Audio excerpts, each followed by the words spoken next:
एक मिनट तो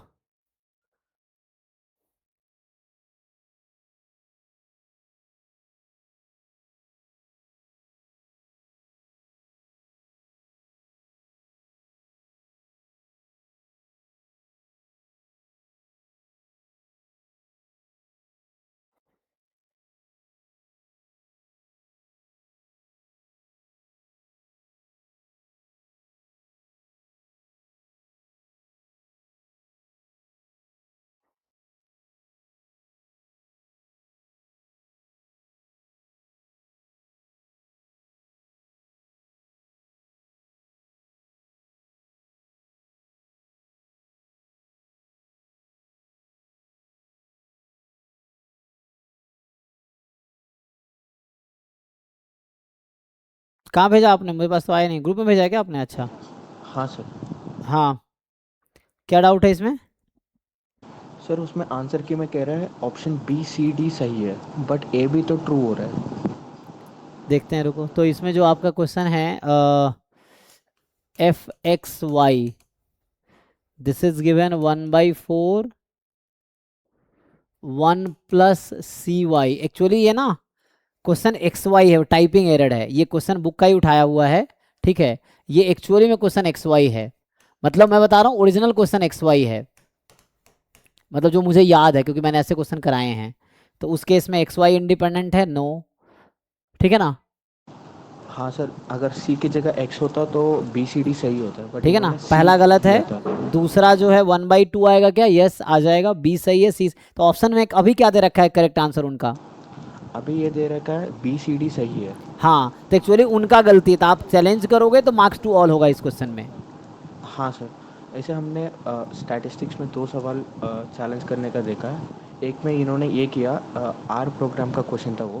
हम्म। इसमें विच वाला फंक्शन यूज़ किया, बट लेकिन उन्होंने आर्ग्यूमेंट में सिर्फ वेक्टर दिया था, कंडीशन नहीं। हम्म। विच फंक्शन के आर्ग्यूमेंट में अगर कंडीशन नहीं होता तो आंसर नहीं आता है सर। ओके। ट्रू और फॉल्स में नहीं आता है वो, इन्होंने न्यूमेरिकल वैल्यू दिया मैच करने के लिए। ओके, तो मतलब गलती है ना उसमें, तो इसमें भी गलती है। हाँ। क्योंकि ये सी नहीं एक्स वाई होगा। सी होगा तो फिर तो ये है ना क्वेश्चन, पहले तो ज्वाइंट पीएमएफ मुझे लगता है होगा ही नहीं उस केस में, अगर सी होगा तो। अगर आप डबल यस सर। इंटीग्रेशन करके देखो, मान लो अगर एग्जाम में इन्होंने 1 + CY दिया है, और अगर मैं dx dy कर दूं, तो मान लो x-1 y-1 एक्स तो है ही नहीं। तो 2 टाइम ऐसे ही हो जाएगा। तो अभी लिख लो y-1 ये 2/4। अब 1 + CY dy। तो एक्चुअली उनका टाइपिंग एरर है एग्जाम वालों का, यूजीसी नेट वालों का। तो इसमें एक्चुअली ठीक है ना, तो 1 नहीं आएगा। करके मैं देख लेता हूँ फिर भी। तो ये जैसे करेंगे तो ये आ जाएगा -1 से 1 है, 2 आ जाएगा। और ये ऑड है, 0 आ जाएगा। ओह 1 मिनट। तो यहाँ से कितना आएगा? ये तो ऑड फंक्शन है, तो इसका मतलब आ गया ये। तो यहाँ से आ गया, तो ये तो 1 फिर भी अच्छा, उसकी वजह ये है कि अगर एक्स वाई होगा तब भी ये 0 हो जाएगा, ऑड फंक्शन है ना। तो यहाँ भी 0 हो जा रहा है ये। क्या 0 हो जा रहा है? ये वाला टर्म। तो स्टिल इसलिए वर्क कर रहा है। लेकिन मतलब ये क्वेश्चन में गलत है। मैं कह रहा हूँ ऑप्शन ना सिर्फ इसके अकॉर्डिंग मैच करेगा। यहाँ वजह ये कि एक्स वाई भी होता ना, जैसे एक्स वाई है तब भी ये 0 हो जाता है इंटीग्रेशन, और सी वाई है तब भी यहाँ पे जाके 0 हो गया इसका इंटीग्रेशन। तो इसलिए मैच कर गया, क्योंकि वो उसमें भी वही होगा।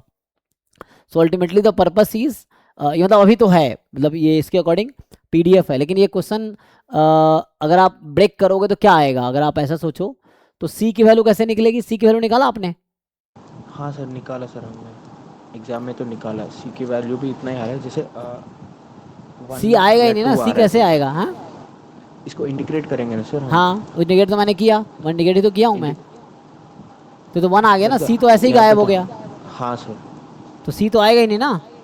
हाँ सर, एक्स की पीडीएफ आ रहा है 1/2, मतलब एक्स फॉलो कर रहा है यूनिफॉर्म 0, 1 हाँ को। वो तो हो सॉरी, जाएगा। -1 को 1 को। और अच्छा, वाई का पीडीएफ आएगा ये हाफ ऑफ 1 + वाई। नहीं नहीं नहीं, 1 मिनट रुको रुको। अगर वाई का पीडीएफ निकालोगे तो क्या आएगा? सर हाफ ऑफ 1 + वाई आ रहा है। 1 मिनट रुको।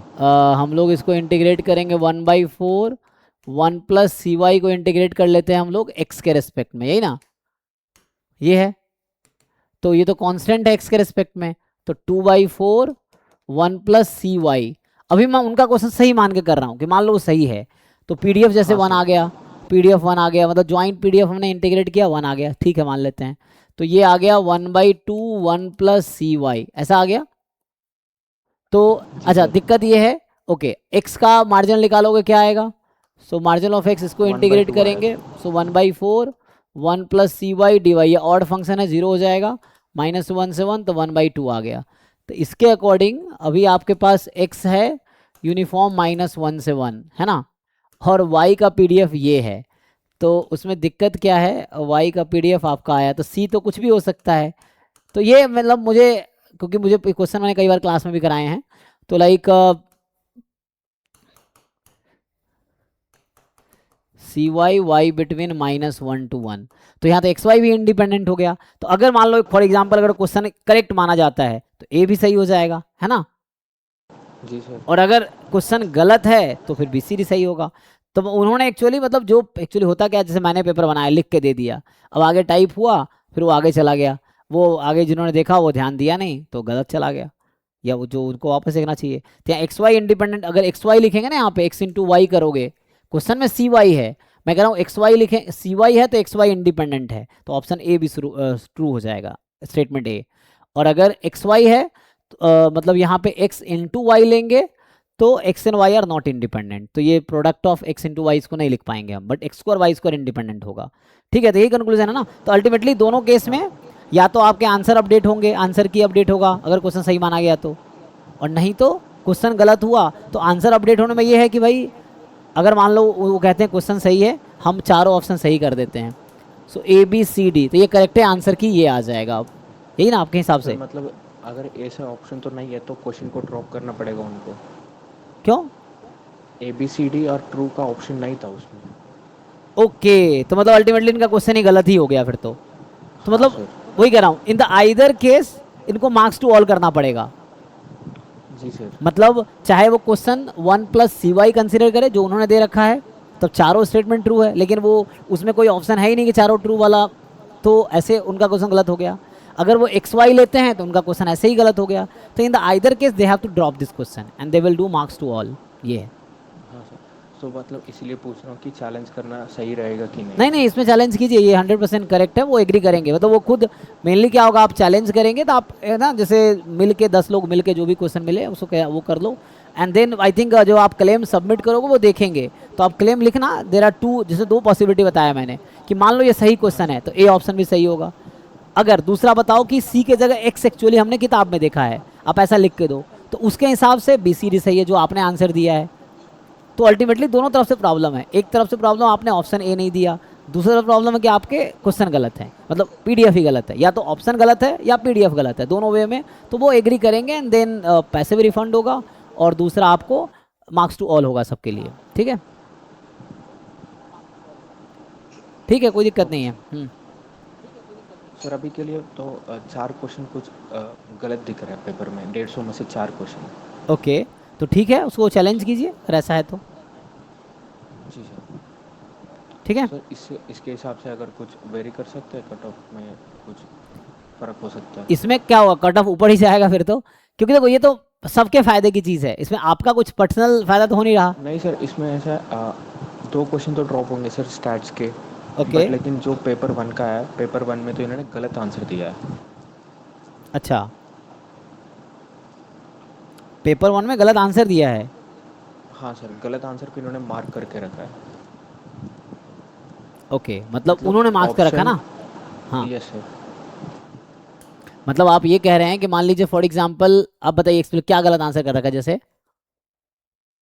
सर एक क्वेश्चन था कि जिसमें ये पूछ रहा है एंशियंट हिस्ट्री में या कहीं पे भी हेड ऑफ द फैमिली को क्या कहते हैं, जिसमें टेक्स्ट बुक का मतलब कुछ एंशियंट टेक्स्ट बुक्स में ये दिया गया पितामह कहते हैं, इन्होंने आंसर दिया ऋषि। ओके, सो दोनों है ऑप्शंस में। ओके, तो उसके लिए आपको कॉन्टेक्स्ट बताना पड़ेगा, जो रेफरेंस यहाँ से आप अपना क्लेम कर रहे हैं तो रेफरेंस उनको देना पड़ेगा आपको। Okay sir. अगर हमारा चैलेंज सही होता तो हमारा पैसे रिफंड आ जाते हैं सर। हाँ हाँ, वो लिखा हुआ था उसमें, आप पढ़िए जो नोटिफिकेशन है ना, उसमें लिखा हुआ है कि अगर चैलेंज इज एक्सेप्टेड, आप जो क्लेम कर रहे हैं वो सही है, तो your money will be refunded. Okay sir. ठीक है ना, okay, all the best. Thank you sir.